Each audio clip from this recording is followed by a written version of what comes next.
Mes chers nouveaux abonnés, mes chers abonnés, mesdames, messieurs, peuple congolais, chers membres de la diaspora, voici les 4 points clés pour lesquels M. Bernard Emié vient d'être viré de la tête du renseignement extérieur français, en sigle DGSE. Voici le premier point sur 4.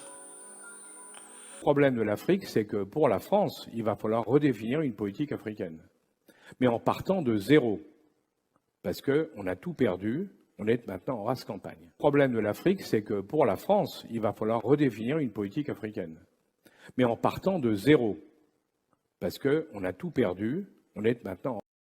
Le deuxième point sur 4 est que sous son autorité, le renseignement extérieur français a subi plusieurs échecs majeurs en 2023, notamment en Afrique. Cela concerne particulièrement les pays que la France a été contrainte de quitter, tandis que la Russie, au contraire, étend sa présence dans les pays France-Afrique. C'est ce que lui reproche le président Emmanuel Macron. Par ailleurs, M. Bernard Emié dirigeait la DGSE depuis 2017. Son prédécesseur, Jean-Pierre Palassé, ici en tenue militaire, avait été licencié par le président Emmanuel Macron avec des critiques sévères. Il disait qu'il avait, entre guillemets, un manque de professionnalisme. La suite, on la connaît. Le troisième point sur 4 pour lequel le président Macron vient de virer M. Bernard Emié est, soi-disant, son incompétence. En effet, il n'a rien vu venir, disent ses détracteurs. La France a perdu gros en Afrique. Le quatrième et le dernier point pour lequel le président Emmanuel Macron a viré M. Bernard Emié est dans le changement de paradigme France-Afrique. En effet, la doctrine des coups d'État préventifs, en référence à ce qui venait se passer au Tchad en 2021 puis au Gabon en 2023, la doctrine des coups d'État préventifs devient le préalable aux enjeux France-Afrique du deuxième quinquennat du président Emmanuel Macron. Va-t-il réussir avec son nouveau patron de la DGSE qui sera certainement nommé dans les prochains jours? C'est tous les questionnements. Donc, Macron opte pour les coups d'État préventifs. On l'a vu là au Tchad et au Gabon. Mais cette fois-ci, avec son nouveau patron des renseignements extérieurs français, et donc, bon, ben, est-ce qu'il va-t-il réussir cette fois-ci, étendre ces coups d'État préventifs et que nous avions vu à travers les médias France-Afrique? On en parlait déjà de Paul Biya du Cameroun et Denis Sassou Nguesso du Congo qui devaient être virés d'ici peu. On est bien d'accord? Est-ce que les coups d'État préventifs là vont-ils réussir? C'est tous les questionnements. Je vous informe par ailleurs que, en tant que citoyen congolais et des souches et intellectuels congolais, j'ai 3 messages à adresser au président Emmanuel Macron et à son futur patron de la DGSE. Et pourquoi? Parce que, historiquement, on dit toujours que le meilleur ami, le meilleur partenaire, le meilleur allié aux compagnies, c'est celui qui vous porte les conseils, qui vous donne les conseils. Voilà, donc on est là pour les donner des conseils. Nous sommes là pour donner les conseils pour que ce monde-là fonctionne bien. Parce qu'avec la DGSE et les dirigeants français de la 5e République française, ils n'ont foutu que le bazar en Afrique. Donc quand on parle de la DGSE, mais c'est la terreur en Afrique.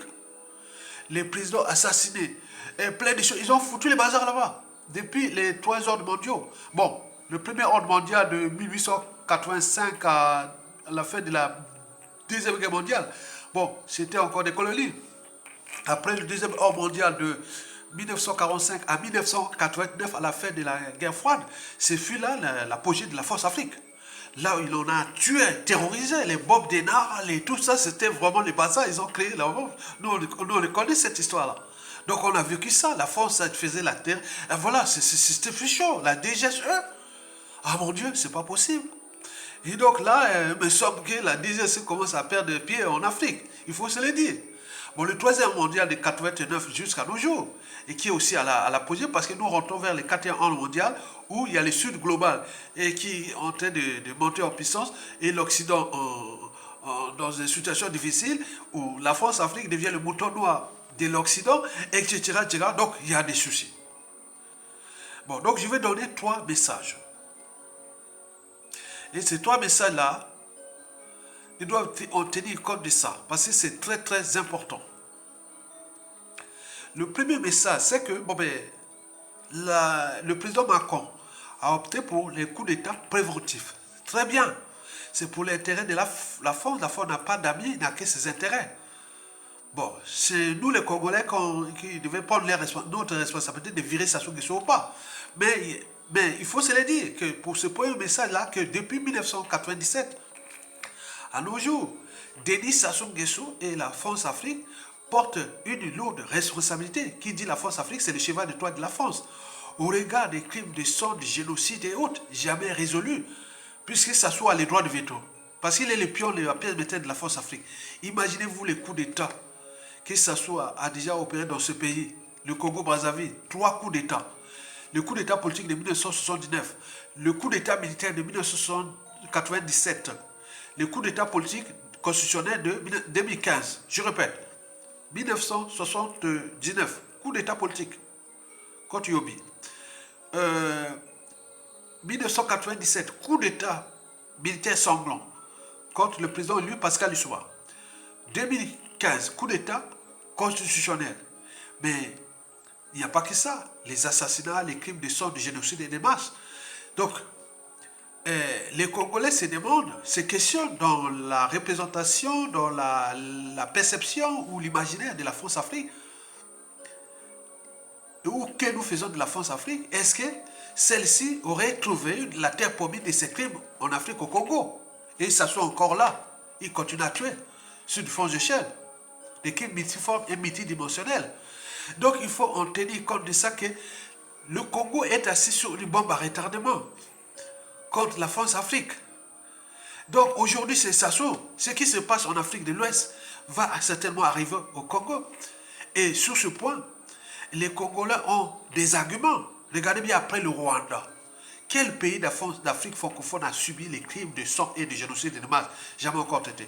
C'est le Congo-Brazzaville avec Sassou Nguesso, un tiers de sa population, de sa matière grise à l'étranger. C'est jamais vu, un riche pays. Et qu'ils ont piétiné le peuple congolais, fracassé ce pays. Et donc là, pour le nouveau patron des services secrets français, s'il arrive au cas de Carthage au Congo, Macron va encore dire que le prochain, le successeur de Bernard Mier n'a pas vu venir des choses. Alors que on les alerte depuis la nuit des temps, depuis les années 60 jusqu'à nos jours. Donc ce n'est pas une surprise. Il n'a pas été surpris parce qu'il sait bien que la France n'a plus de marge de manœuvre en Afrique. Donc s'il ne change pas de paradigme et maintenant, comme l'ont fait les Anglais, les Portugais, etc., et qui sont maintenant, ils ont l'audience en Afrique. Il n'y a que la France qui devient le mouton noir de l'Occident en Afrique. Vous êtes bien d'accord? Donc ce premier point est important. Dans les consciences, la conscience, les subconscients des Congolais, la France-Afrique est le problème de leurs conditions humaines, sociales et existentielles. Et pour combien de temps encore? Donc Macron s'est dit que Bernard Mier n'a pas vu venir. Ce n'est pas les services secrets qui font le jour, la pluie, les beaux temps. Ce sont les politiques. Si les politiques France-Afrique sont mauvaises, que peut faire un patron des services secrets? même le meilleur du monde, il ne pourra rien. Il n'y pourra rien. Donc celui qui viendra, après il rentrera dans l'entonnoir, s'il n'écoute pas nos conseils. Le deuxième message, c'est que, toujours dans le préalable des coups d'État préventifs, que Sassou Nguesso et Paul Biya du Cameroun sont déjà en ligne de mire. Mais retenez bien au Congo, c'est pas comme ce qui est passé dans toute l'Afrique francophone, où là où vous avez Sémiki Baza et Kao. Mais nous, c'est pire.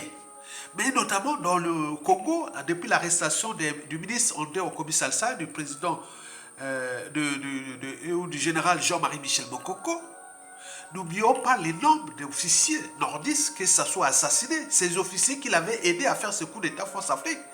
Donc il a fracassé son socle culturel militaire. Et là, dans le choix France-Afrique, d'après les réseaux, que la France-Afrique cherche à trouver un remplaçant à Sassou Nguesso dans le clan ou dans la tribu Mboshi, certainement pas. Vous aurez une cascade de coup d'État, vous cherchez à créer un chaos. Je suis bien du nord, de la région de Sassou Nguesso. Le régime de Sassou Nguesso tient sur 3 tribus clés. Ma tribu, la tribu du Kouyou de Marengwabi Yobi Opango et sa tribu. Ce sont les tribus. Mais là, ma tribu, Bokoko, en prison, non? Et beaucoup d'officiers nordistes ou de la qui l'a tué. Vous allez chercher qui remplacer Boshi par... Non. Donc, vous savez que celui qui viendra remplacer, comment on appelle, Monsieur Bernard Emier, bon, il sait bien qu'il va se retrouver dans l'entonnoir. Parce qu'au risque de bouleversement, comme ce s'est passé sous Marengwabi, où nous avions choisi la voie du marxisme-léninisme de l'Union soviétique. Il risque de revenir au Congo.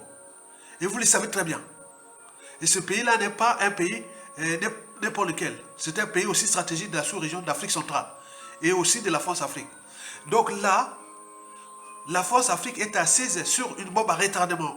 En voulant jouer au petit cafouillage, en cherchant les gens du Mokemba, ou les kiki, les cocos, les pupilles, les caca, ou les membres du clan, ça ne marchera plus. Les gens en ont marre des Boshi, ou du clan Boshi qui ont détruit ce pays. Et c'est Sassou qui les a fracassés. Ce n'est pas notre faute. Ce n'est pas la faute des Congolais qui attaquent les Boshi. C'est eux-mêmes qui ont les dispositifs militaires et tout. Ils n'ont pas pris les responsabilités de sauver l'essentiel. Donc ce n'est pas de notre faute. Et donc il faut en tenir compte de ça. Donc le dérèglement politique et militaire dans le nord et de la Kivette est tel que vous cherchez un membre du clan Sassou Nguesso ou autre, vous allez voir ce qui va arriver et le prochain patron des services secrets, il va dire ah oui, il avait raison. Parce que nous sommes des visionnaires. On sait bien les indicateurs sociologiques et autres. Vous imaginez, en plus, Sassou ne paye pas la rançon de la gloire, c'est-à-dire l'humiliation comme la plupart des dictateurs qui sont passés, ou de ces crimes multiformes et multidimensionnels. Vous allez laisser le défi permanent de ce peuple-là, de cette génération qui n'a plus rien à perdre, parce qu'elle a tout perdu. Cette génération qui est anti-colonialiste, anti-impérialiste, anti-point comme on en parlait dans ces années-là, et qui sont là, que ça montre que l'énergie monte contre la France, qu'elle devient le problème de l'Afrique. Parce qu'il ne veut pas lâcher l'Afrique. Parce que dire que monsieur Jean-Pierre Palacé n'avait pas bossé, mais il faut dire, attends, c'est pas possible. Hein? Parce que c'est le contexte, la situation, il n'y peut rien. Ils sont pris, vous êtes pris comme dans une machine à laver, que vous ne pourrez plus rien. Regardez bien ce qui se passe au Mali et autres. Les informations du Mali, ce n'est plus la France qui contrôle les services syriens, ni les satellites, ni quoi, mais ça va s'étendre. Le Sud global est là, il va fournir beaucoup d'informations, mais les dirigeants africains vont l'utiliser contre qui? D'abord contre l'Afrique, parce qu'ils croient que c'est l'ennemi de l'Afrique. Vous imaginez? Donc le premier point, le premier message qui est que Sassou et la France-Afrique portent une lourde responsabilité. Et quels que soient les patrons des services secrets passés depuis 1997 à nos jours, ils sont responsables et coupables de ce qui s'est passé, bien entendu. Mais ils n'y pourraient rien, ils ne pouvaient rien. C'est la politique qui doit faire ça. Si on ne veut pas changer de paradigme. Le deuxième point, c'est le dérèglement politique et militaire dans le nord et dans la Kivette. Tout le monde est au guet-apens. On va voir comment la France-Afrique et autres, la situation des Sassou qui va arriver. Il risque d'arriver de chaos. Et ce chaos-là sera préjudiciable pour la France-Afrique. Nous le savions très bien. Enfin, le troisième message, le dernier, c'est le processus de désoccidentalisation du monde. Donc le monde est rentré dans le processus de désoccidentalisation du monde. Et notamment en Afrique, c'est qu'on veut s'affranchir de la force Afrique parce qu'elle devient le problème. Au lieu de changer de paradigme et autres, nous sommes dans la situation qu'un ami, à l'époque, je faisais qu'on appelle un DSS environnement, Bac plus 5, à l'université de Cergy-Pontoise, là où j'ai eu un DSS environnement là-bas, Bac plus 5, j'avais rencontré un Tanzanien. Bon, on en parlait du côté du quartier latin là-bas, non loin de la Sorbonne, à Paris, on prenait un café, on discutait, tout ça parlait d'Afrique, dans les cafés, voilà, dans ces quartiers-là, dans ces années-là, 90. Et donc, dans la dynamique des espèces, on en parlait d'un sujet qui était en relation avec ce qui s'est passé. Et on discute comme ça, dans la dynamique des espaces et tout ça, la nature africaine, les écosystèmes. J'ai dit que vous êtes très avancés sur ce point. Nous, au Congo, dans le bassin du Congo, on aimerait vous copier. Donc on discutait comme ça, dans les problématiques environnementales. Et c'est là qu'il a dit que, vous savez, hein, et je te raconte une histoire. Il est arrivé là, il y a une antilope. Il a donné un nom d'antilope de celui qui connaît le nom. Voilà. Bon, je n'avais pas monté la photo, mais j'aurais pu déterminer quel est le type d'antilope. Il parle là, ou Koudou, Oryx et tout ça. Donc, il n'a pas donné. Voilà. L'antilope a fui, il est arrivé dans le village. Une antilope qui a fui est arrivée dans le village. Et les gens voulaient aller là. Donc, c'est son papa qui a dit stop, non, ne tuez pas. Ne tuez pas ça. L'antilope était blessé, un gros antilope était blessé. Il dit non, celui qui l'a blessé, il est quelque part là. Ça doit être un gros, hein. Ça doit être un lion ou des lions, voilà. Donc il dit restez calme, ne tuez pas cette bête là. Laissez. Donc ils ont cherché des fouillis tout autour. Alors, on a trouvé le prédateur. Le prédateur, c'était un gros lion, mais fatigué, mais était un peu, voilà, âgé, voilà. Il a réussi à attraper cette proie qui était déjà un peu malade. Bon, bref. Donc, et on l'a sauvé. Donc les villageois voulaient tuer la bête. Hein. Et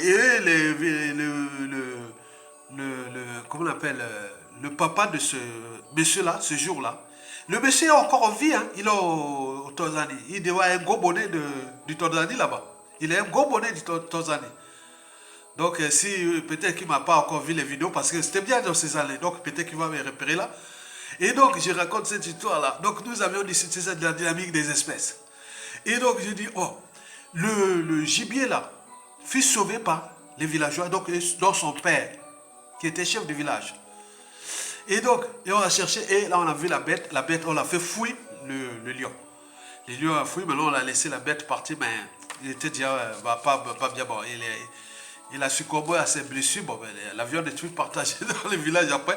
Mais du point de vue moral, ils n'ont pas fait du mal à cette bête-là qui était blessée. Donc ces villageois devenaient quelque part des justes. Ce qu'on a vu ici en France pendant la Seconde Guerre mondiale envers les Juifs. Bernard Mier, qui aujourd'hui est traité par Macron, qui est incompétent, autre, mais il ne sait pas que, ce qui se passe là, de la France-Afrique en Afrique francophone, c'est ce que la France fait. La France devient comme le prédateur qui est là. Mais la Russie, qui est là, qui devient comme le villageois ou le père là qui a sauvé l'antilope. Donc, le père c'est ce qu'on disait, oui, il y a un monsieur là qui avait introduit le terme de juste. Je ne savais pas qu'est-ce que ça veut dire juste. C'était un Français, il était originaire je sais pas, de l'Est là-bas. Il a dit, bon, il fait partie donc des justes. Donc, les justes, ça sauver une bête. Donc, aujourd'hui, la France-Afrique, elle devient comme le lion là. Et la Russie devient comme des justes qui veulent sauver l'Afrique blessée. Les catastrophes de la condition humaine, sociale, existentielle, la démocratie par terre, les notions les plus insuffisantes de l'État, des institutions, de tout ça par terre. On ne voit que ça en Afrique francophone. Et la France est là. Elle ne sait pas qu'elle joue contre le but même de la condition humaine existentielle en Afrique. Donc la Russie, qui est là, devient comme le villageois qui ont sauvé. Parce que nous, l'Afrique là, c'est la bête là, hein, l'Afrique francophone, c'est la bête là blessée, qui est blessée là. La bête est blessée. Et donc, les villageois ont protégé, voilà. Les villageois là, c'est quoi? Et le chef du village, c'est la Russie et les alliés du Sud global qui veulent protéger l'Afrique francophone contre la colère, la prédation de tout ça de la France Afrique. On voit bien ce qu'il a produit. Donc nous sommes dans cette situation-là. Donc le prochain patron des services secrets français et qui aille faire comme le faisait au temps de Bob Denard et qui continue jusqu'à ça ne va plus marcher. Parce que l'Afrique va avoir beaucoup de renforts au niveau des informations. Et l'éducation passe, la culture globale passe. Donc il faut changer de paradigme. Donc Macron est à la plaque. Mais en changeant de patron de service, ça ne marchera pas. Donc il faut écouter nos conseils. On a dit d'un côté, il faut penser comme les Anglais et les Portugais ont fait en Afrique. Ils n'ont plus de base militaire, ni de monnaie coloniale, ni de 11 accords, ni de poids propres, et pourtant ils sont respectés. Regardez les Allemands n'ont plus de colonies en Afrique. Regardez bien comment ils sont respectés en Afrique. Donc la France devient, ou la France Afrique devient le mouton noir. Donc il faut changer de paradigme. Pour que les nouveaux patrons de services secrets, quand ils arrivent en Afrique demain, ce seront des partenaires. Aujourd'hui, les partenaires de l'Afrique, c'est la Russie. Et d'autres pays du Sud global qui aident aux coulisses, au niveau renseignement, fabrication des drones et tout ça pour combattre tous les moyens de pression que l'Occident utilise en Afrique, comme les terroristes, comme l'importation des populations. On parle de déporter les populations palestiniennes ou israéliennes en Afrique et tout compagnie, ce sont des moyens de pression. Et juste à combien de temps encore? Likez, partagez et soutenez la résistance. Tokolonga, à bientôt. Je pense que le message est passé. Merci. Tokolonga. Le problème de l'Afrique, c'est que pour la France, il va falloir redéfinir une politique africaine. Mais en partant de zéro. Parce qu'on a tout perdu, on est maintenant en race campagne. Le problème de l'Afrique, c'est que pour la France, il va falloir redéfinir une politique africaine. Mais en partant de zéro. Parce qu'on a tout perdu, on est maintenant en